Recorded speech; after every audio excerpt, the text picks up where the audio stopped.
Good morning. Ayan, luto muna tayo mga kumare. Lagyan natin yung faran. Ayan. May rice, tapos may meat, gulay, at saka beans.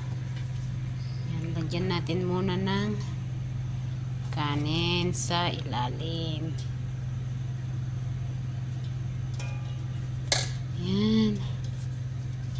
Ganyan lang. Tapos lagyan natin ng patatas.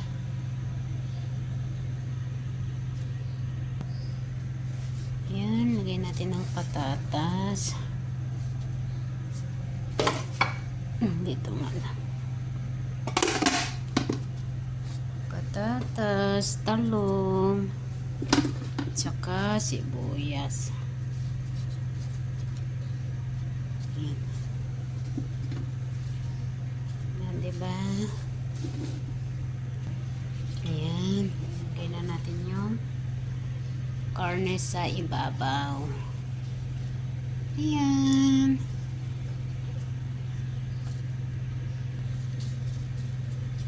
Ayan. Nalagay na natin yung kamatis, mga mars. Ayan na. Tapos lagyan na natin ng kanin. Ayan. Ilagay na natin lahat yung kanin.